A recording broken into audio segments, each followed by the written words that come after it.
sem Damjan Blagojevič, ob torkih se družimo na TV Ljubljana v oddaji Potencial moje mladosti. Tokrat bo moj gost zelo zanimiv, zelo zanimivo zgodbo, Luka Groboljšek. Luka. Lep pozdrav, sem Luka Groboljšek, podjetje Pianissimo in danes bom gost pri Damjanu v oddaji Potencial moje mladosti.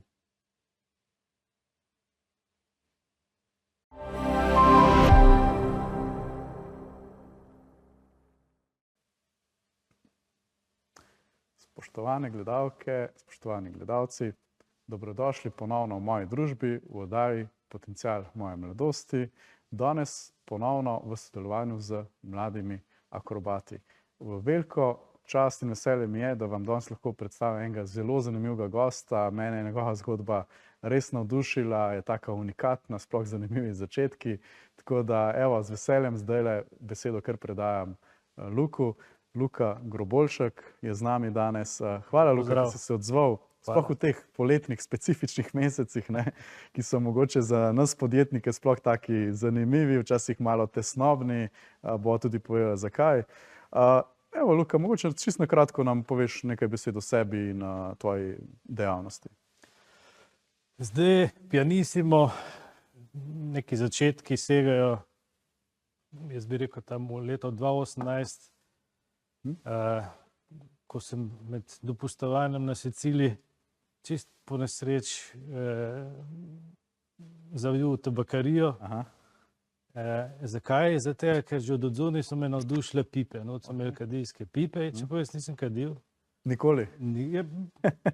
V tistem času ne. V najstniških letih. V najstniških letih, ja. In sem s tiste pipe videl, mene bo to kot izdelek, kot produkt, tako interesant, tako lepo estetsko dovršen, in zavijel noter in sem šel ven s pipo, ne kadilc, s pipo v rok. In jaz pravim, tam nekje se je to začelo, ko sem jaz tisto pipo videl, sem doma začel razmišljati, kaj pa če bi jaz to probal sam narediti, tako me zanima. Mene je bilo to v zibko položeno, zanimajo me vsi materiali, zanimajo me tehnike, razne. In se je tako razvijati začel. In leto kasneje sem začel že dejansko delati svoje pipe pod svojim brandom.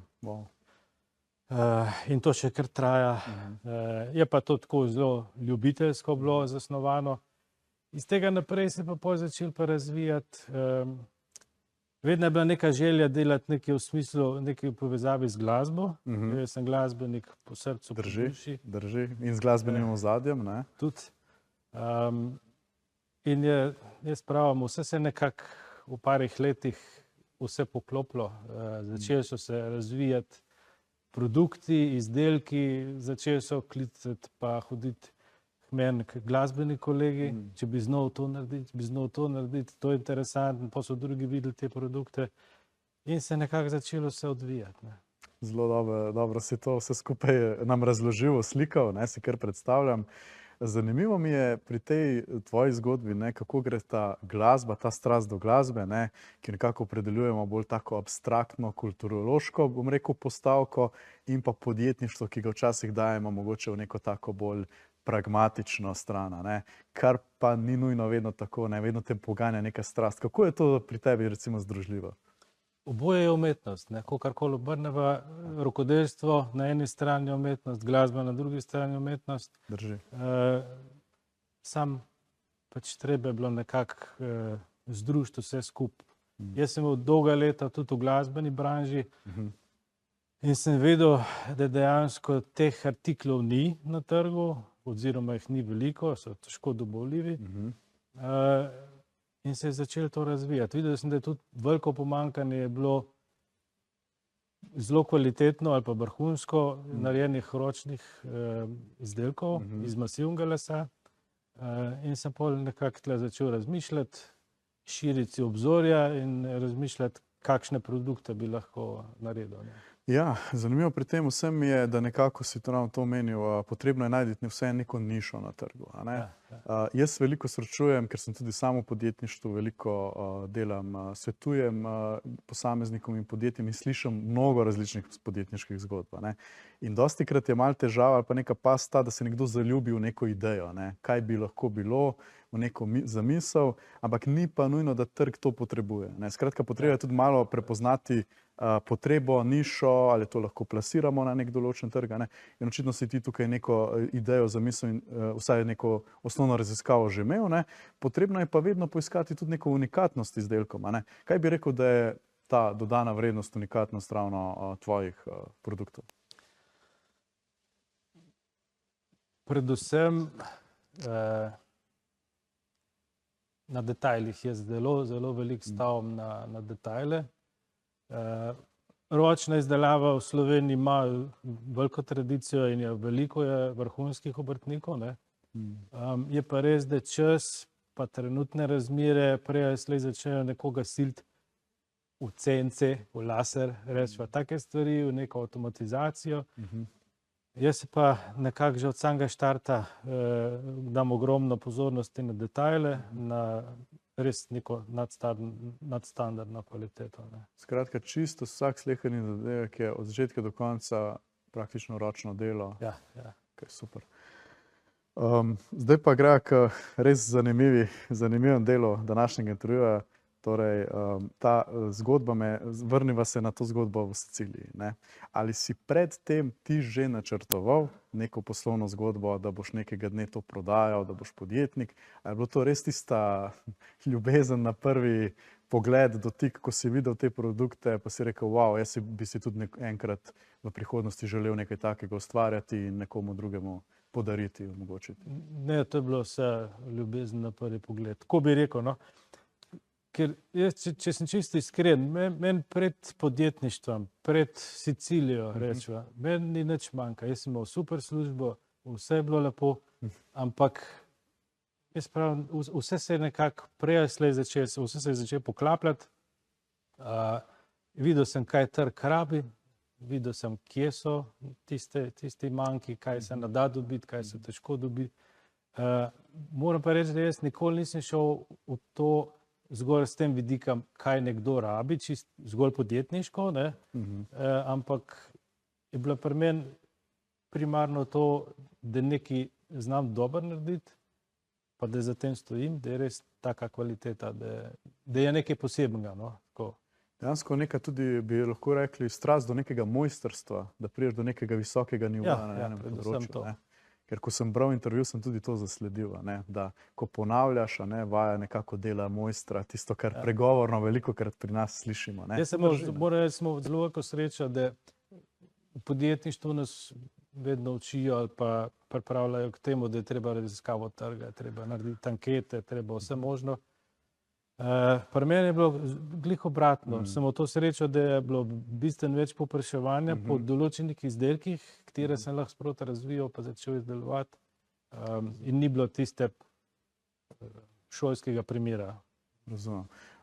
Zdaj v nadaljevanju bo ravno o izdelkih še veliko tega povedala, tudi nekaj si nam danes prinesel zanimivega, zelo zanimivega pokazati, tako da bova malo več spregovorila o tem, kaj vse praktično izpod tvojih rok, kakšne vse mojstrske kreacije pridejo in pa malo tudi o prihodnosti tvojega podjetja Pianissimo, ne. Ampak vse to po čisto kratkem predahu, tako da ostanite z nami, ker je veliko še zanimivega naju čaka.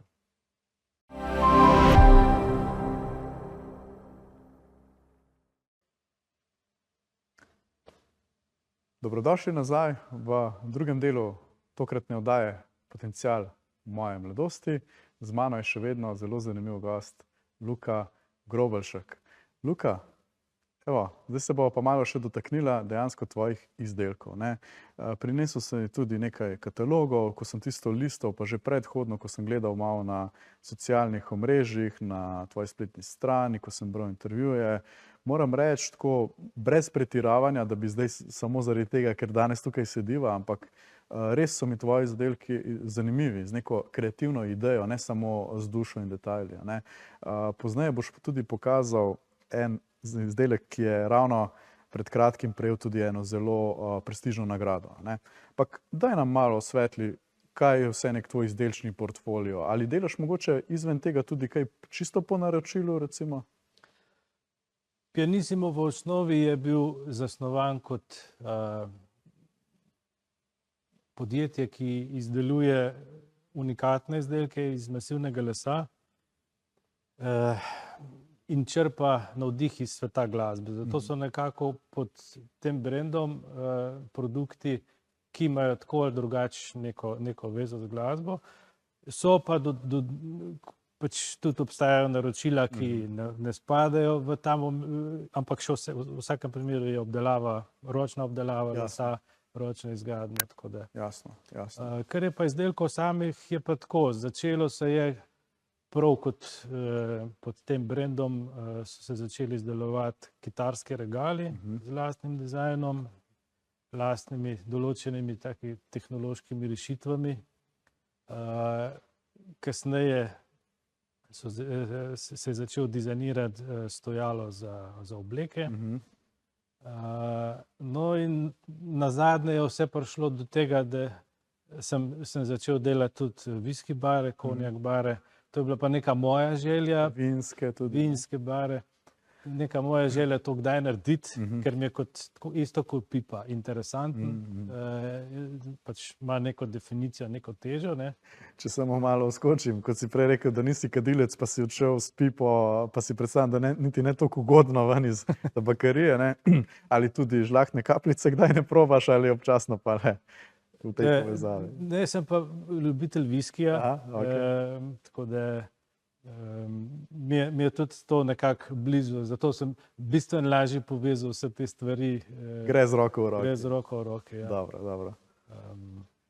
Tako da whisky bari, iz tega se je razvilo, so še solatni bari in razne te luksuzne vitrine iz koncertnih klavirjev. Ja. Od tod tudi v bistvu beseda, verjetno, ne? Pianissimo, ali malo razložiš navdih za brandom samega podjetja? Za brandom je pa krivec tale možice, ko z nama sedi. Ja, nam ga malo predstaviš? Ja, tudi dejansko to je Pianissimo. To je Pianissimo, ker vsa zgodba je bila tako. Jaz sem že delal te bare, vse, pač ni bil še Pianissimo brand. In 20. avgusta 2024 zvečer jaz v delavnici še kar delam in cel kup enih kladivc pa razne mehanke, ko iz klavirja pač ne gre več v whisky bar. In jaz tam vidim ta del pa del, pa začnem nekako poklapljati, kako bi to šlo skupaj in začnem delati.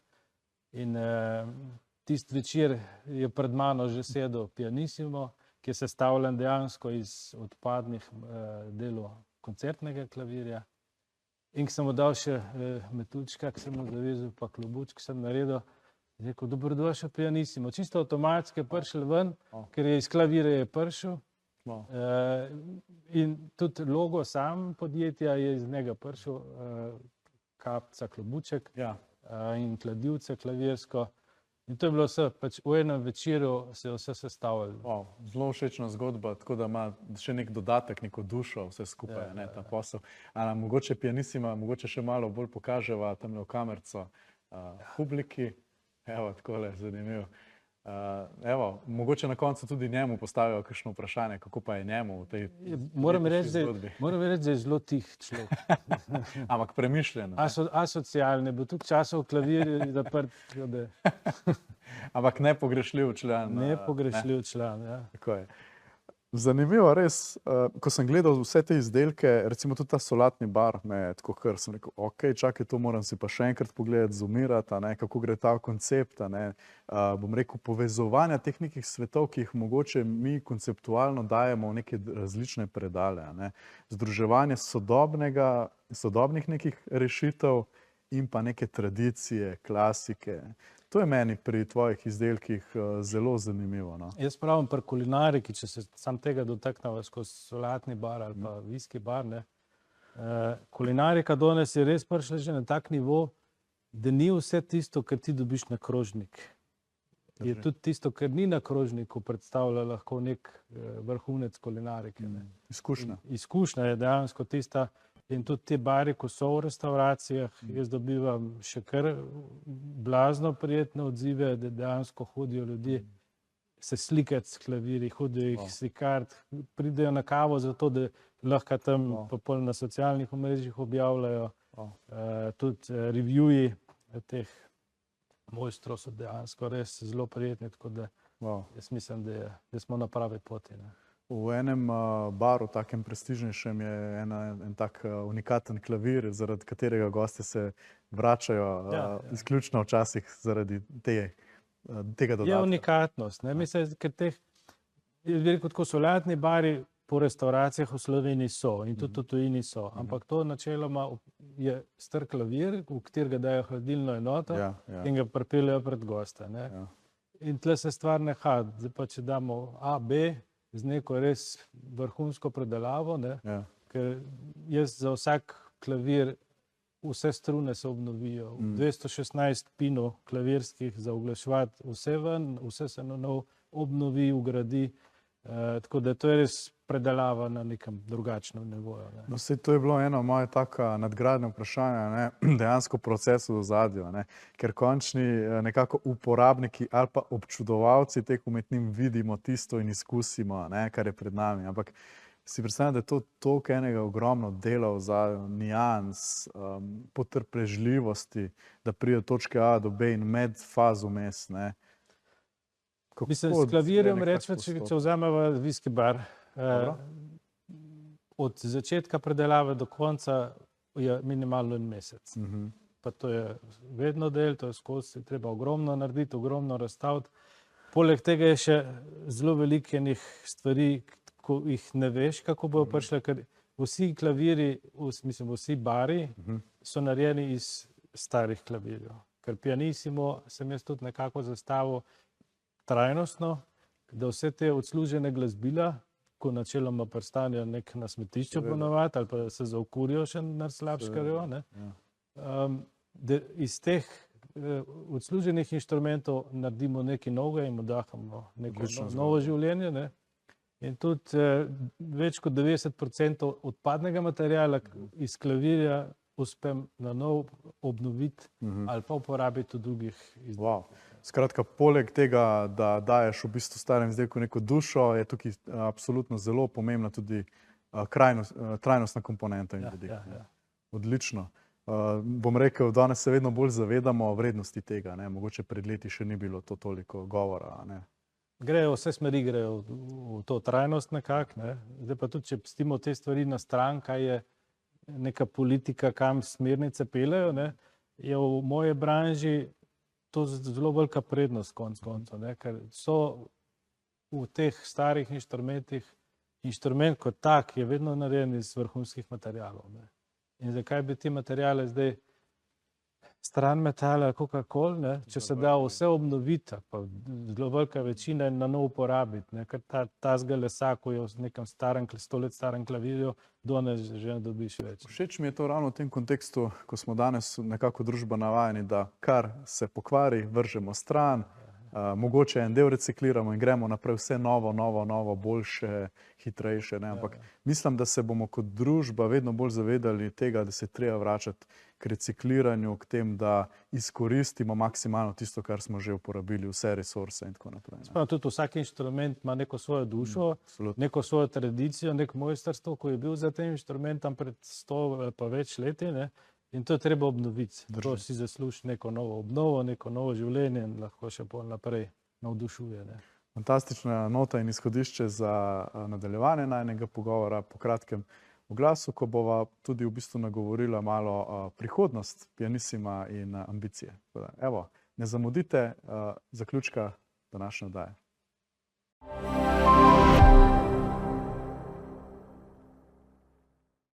Dobrodošli še v zadnjem delu, ampak nič manj zanimivem, današnje oddaje Potencial moje mladosti, kjer raziskujemo zelo zanimivo zgodbo in neke obujene pravzaprav starih tradicij in vrednot skupaj z gostom Luka Grobelšek, ki je danes z nami.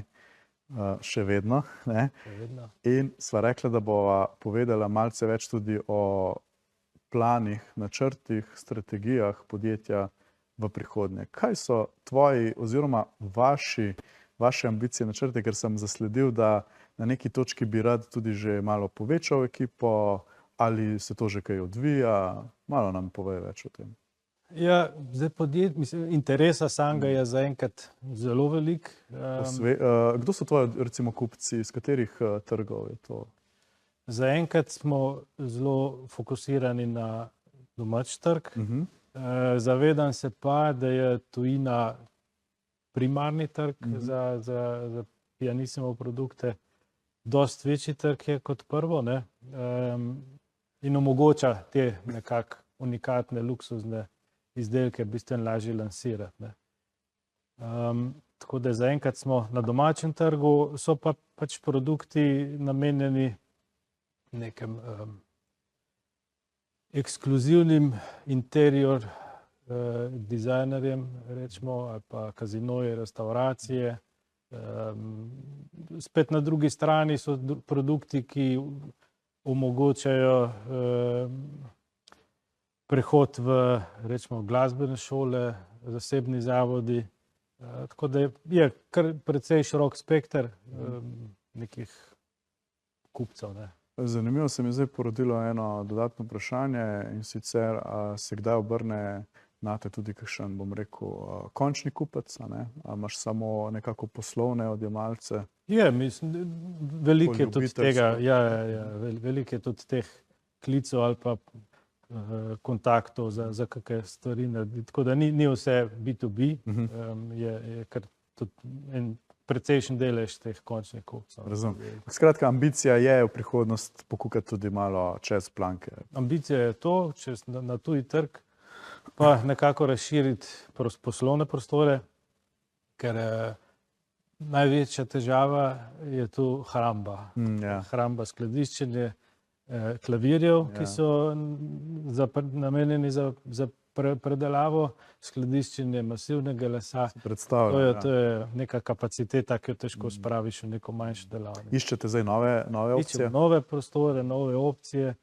Hkrati tudi že razmišljamo o nekih tehnoloških nadgradnjah, ki bi omogočale mogoče malenkost hitrejšo obdelavo, izdelavo ali pa dejansko mogoče samo vse te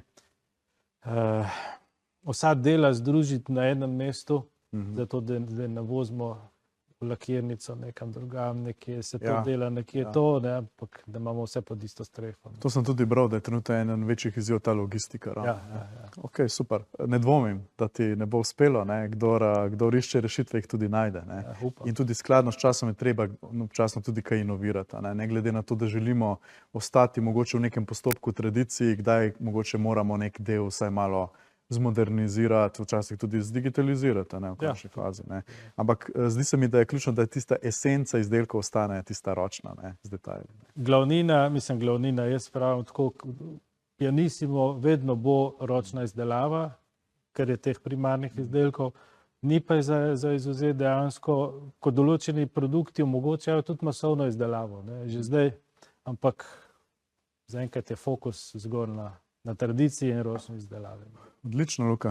Kaj pa širjenje ekipe? Ali zaenkrat imaš že kakšno pomoč? Zaenkrat je zelo veliko delam z zunanjimi izvajalci, tako bom rekel, kot Pianissimo. Pa jaz mislim, da tam konec leta, v začetku naslednjega leta bo že nujno kaj narediti tudi na tem področju. Ok. Zdaj, še ena zadeva, začel si pa, tako kot si uvodoma tudi povedal, kako se je to začelo, vseeno s pipami, s tobačnimi pipami, ne?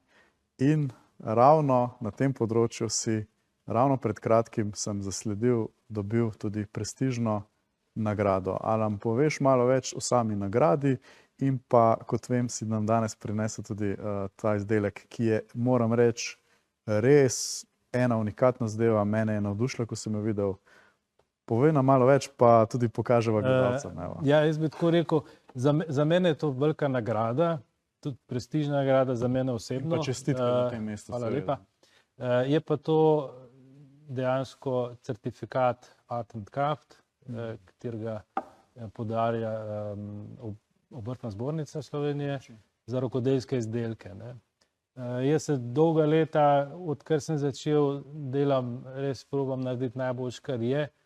In sem zelo vesel, da so spoznali to, da ima to neko težo, glede na to, da v Sloveniji rečemo, smo 3-4, ko sploh še se ukvarjamo s piparstvom, je treba to tradicijo vzdrževati in sem zelo vesel, da sem dobil certifikat za pipo. Gre pa za... Tole mora obvezno pokazati gledalcem, še malo približava, mogoče jo kar vzameva ven.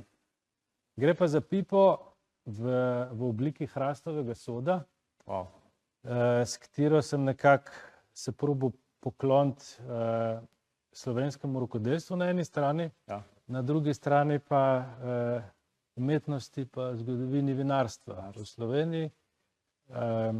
Tako da pipa je narejena iz toskanskega brijerja, ebenovine in akrilni ustnik.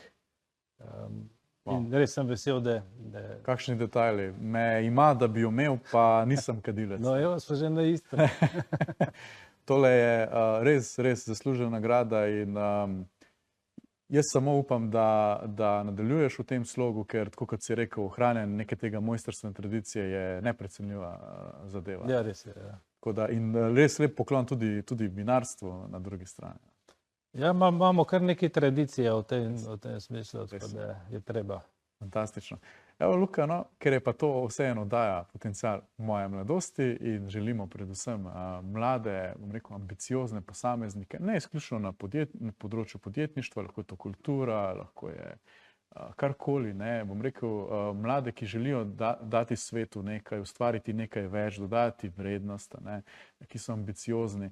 Kaj bi ti nekem mladem posamezniku danes v tem današnjem času, ki želi nekaj več, ne, ki je zdaj na neki točki, da ima reči nič in priti recimo do neke take uspešne zgodbe, kot jo tudi ti pišeš zdaj že vrsto let. Kaj bi svetoval? Jaz pravim, da v veliki miri je treba vedeti, da danes ne pride nič samo od sebe. Treba ogromno enega odrekanja. Marsikaj to ni všeč, ko slišiš, ne, itak tudi meni ni bilo, ampak z izkušnjami z leti prideš dejansko do spoznanja, kaj vse moraš, s čemu se moraš odreči, da lahko delaš na nekem nivoju. Ni problem delati 100 stvari naenkrat, pa še sejeti podjetništvo zraven, ampak je treba v zakupu vzeti, da na eni strani se bo nekaj porušilo. Ja. Če pa češ res poglobiti v eno stvar, je pa zato treba določen čas, pa predvsem jaz pravim tako, ker mladi, treba se je poglobiti v detajle. Jaz za tem stojim in kot za firmo in kot tako pa v vseh stvareh, tudi v glasbi, tudi če pišem, če aranžiram, treba se je poglobiti v neko stvar, da veš, zakaj si ti na trg nekaj dal. Da ni zato, ker je pač še eden od mnogih produktov, ampak ker ima za tem produktom stojiš ti, z vsem tistem, kar imaš. Ne. S tem se popolnoma, z vsem, kar si povedal, pravzaprav lahko poistovetim, pa menim, da so to res pomembna izročila, sploh, bom rekel, malo mlajšim generacijam, ne. Jaz, če se samo tako večkrat pomislim, če bi vedel, kakšno pot bi moral prehoditi 13 let nazaj, ko sem nekako zakorakal podjetništvo, najbrž ne bi zakorakal podjetništvo, ker če bi vedel, kaj te vse čaka, ne. Tako da včasih je boljše malo to zanemariti, pa biti posvečen tistem večjem cilju, ne. In pa se ponovno strinjam, to fokus na eno stvar obrodi sadove, ne. Če smo v vseh koncih pomalo, pravzaprav nikjer nismo v celoti, ne. Tako to je, bi rekel, da je neko ključno izročilo. Bi se pa navezal tudi na to, kar si povedal, da je pomembno, kdo stoji za neko zgodbo. Tudi ta obraz.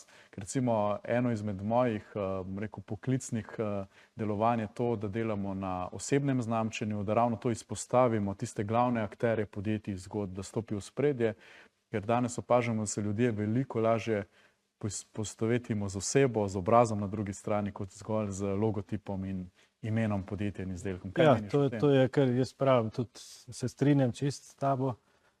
Je nekaj drugače, če je nek oseben pristop, če ljudje vejo, kdo to dela, ali pa njegovo zgodbo, zakaj je to dela, ne? Absolutno. Da ni zgolj nek izdelek, nek produkt na trgovski polici. Ne? V bistvu produktom dajemo nek človeški obraz, ne? Tako kot mi dva danes, ko te predstavljamo. Tega itak čez dalje meni premalo težje dajemo na te stvari, ampak... Se mi zdi, da tudi mlajše generacije dajo vedno bolj na to, ne? Bi rekel. Zdaj, midva sva nekako prišla do konca, čeprav bi te lahko še vsaj enkrat toliko časa spraševal, če ne dlje, ker imaš res toliko veliko izkušenj in modrosti za predati ne samo mlajšim generacijam, ampak vsem našim poslušalcem, gledalcem in gledalkam. Vseeno pa za zaključek bi ti dal še 15 sekund, da mogoče kar direktno gledalkam in gledalcem poveš tisto neko tvoje zadnje izročilo, kaj bi želel predati. Bi rekel tako, zagrabite priložnost tudi, ko se vam ponudi, ne tudi, ko mislite, da ste pripravljeni. Ker boste imeli čas se vse pripraviti, ampak če pa zamudite, ste pa zamudili. Zelo pomembno izročilo. Luka, najlepša hvala, da si bil moj gost. Hvala tebi. In verjamem, da se še kdaj kaj srečava in srečno s tvojo zgodbo. Hvala lepa. Hvala.